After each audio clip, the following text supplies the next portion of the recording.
खबर दिन भर में एक बार फिर से आप सभी का बहुत बहुत स्वागत है। 5 राज्यों के चुनाव से पहले एबीपी न्यूज चुनावी चौपाल के जरिए उन राज्यों के चप्पे चप्पे तक पहुंच रहा है। लोगों के मुद्दे, उनकी समस्याएं, उनकी मांगों के बारे में पता लगा रहा है। आज की हमारी चौपाल यूपी के बस्ती से संवाददाता मनोज्ञा लोईवाल ने पता लगाया बस्ती का चुनावी मूड।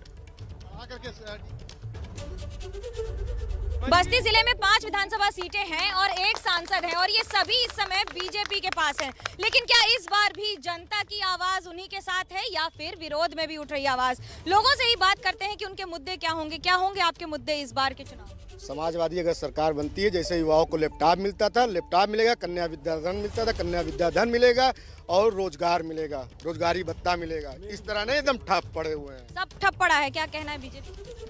भारतीय जनता पार्टी की सरकार में जहां 30 साल पहले बस्ती में 2 चीनी मिले थे, दोनों समाजवादी पार्टी की सरकार में बंद हो गए थे।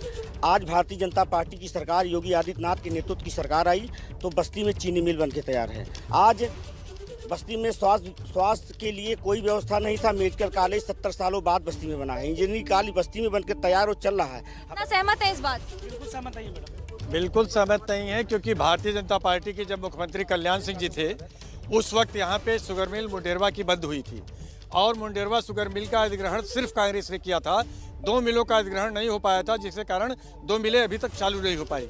और तीसरी चीज़ क्या है, 32 सालों से उत्तर प्रदेश में कांग्रेस की सरकार नहीं है और जब से कांग्रेस सरकार नहीं है, जो भारत सरकार ने, मनमोहन सिंह ने जो हमारे तमाम योजनाओं को लागू किया था, तमाम योजनाओं को जो लागू किया था, जैसे राष्ट्रीय ग्रामीण स्वास्थ्य मिशन लागू किया था और हमारे किसी अस्पताल में आज डॉक्टर नहीं है और उसका अरबों खरबों रुपया समाजवादी, भारतीय जनता पार्टी और बहुजन समाज पार्टी की सरकार में वो रुपया हजम कर लिया गया। राइट टू एजुकेशन में अभी तक शिक्षकों की नियुक्ति नहीं कर पाए। ना सहमत है इन बात? बस्ती जिले की वाल्टरगंज चीनी मिल बंद हो गई। रुधौली चीनी मिल के किसान 2 वर्ष से गन्ना मूल्य भुगतान नहीं पाए हैं। सबसे बड़ा मुद्दा महंगाई और किसानों की दुर्दशा। क्या मुद्दा आपके? हमारे लिए वाल्टरगंज शुगर फैक्ट्री का मैं कर्मचारी हूँ। हमारे यहाँ 2018 में वाल्टरगंज शुगर फैक्ट्री बंद कर दी गई बीजेपी गवर्नमेंट में। हमारे यहाँ 5 विधायक, 1 सांसद, सारे लोगों से हम लोग हाथ जोड़ते थक गए, सब थक गए, लेकिन ऐसा कुछ नहीं हुआ। 42.5 करोड़ किसानों का बकाया। मैं किसान भी हूँ, कर्मचारी भी हूँ। उतना उसके बाद जो है 13 करोड़ रुपया कर्मचारियों का बकाया। हम लोग का कोई सुनने वाला नहीं। बीवी बच्चे हम लोग के परेशान हैं। जनता कह रही कोई सुनवाई नहीं। देखिए, आजाद भारत के इतिहास में नरेंद्र मोदी और योगी आदित्यनाथ जैसा मुख्यमंत्री, प्रधानमंत्री नहीं हुआ था। और मैं आपको बता दें, गरीब, पिछड़े, वंचित दलितों के लिए जो उन्होंने काम किया है, वो आजाद भारत के इतिहास में किसी ने काम नहीं किया है। मैं दावे के साथ कहता हूं कि आने वाले 2022 के चुनाव में भारतीय जनता पार्टी की सरकार पूर्ण बहुमत से बनेगी। आजाद भारत में भारत की सार्वजनिक संस्थाएं भी नहीं बिकी थी। आजाद भारत में भारत की रेल भी नहीं बिकी थी। आजाद भारत में भारत की स्वास्थ्य भी नहीं बिकी थी। क्या कहेंगे आपके? आज युवाओं में जो है, आज कांग्रेस, बसपा, सपा इसलिए बोल रहा है क्योंकि ये लोग इतना भ्रष्टाचार कर रहे थे कि अब बड़बड़ा गए हैं। कहीं भी कोई व्यवस्था इनकी रह नहीं गई है भ्रष्टाचार करने की। अब योगी और मोदी ने सारी व्यवस्थाएं ऑनलाइन कर दी है। जो इनका नारा था विकास का, वो विकास का नारा मैडम कहाँ चला गया? बेरोजगारों की कोई आवाज नहीं सुनी जा रही है। बेरोजगारों के ऊपर लाठी बरसाया जा रहा है।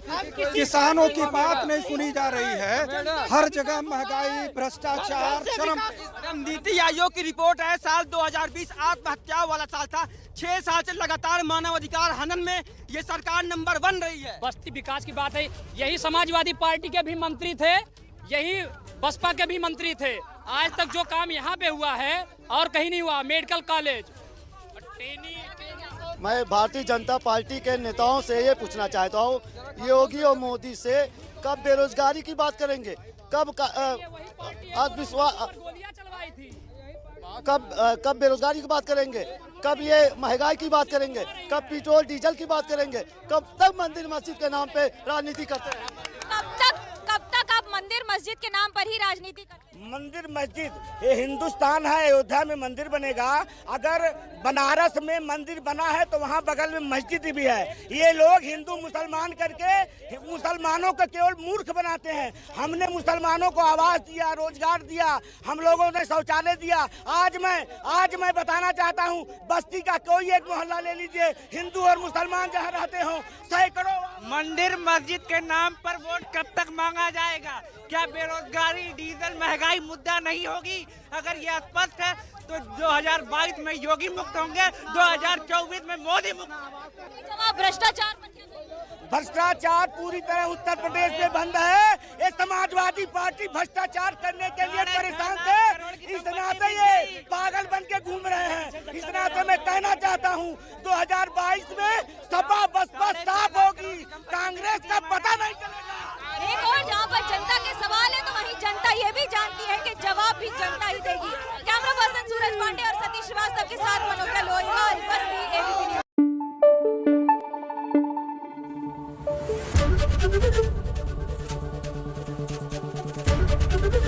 एबीपी न्यूज आपको रखे आगे।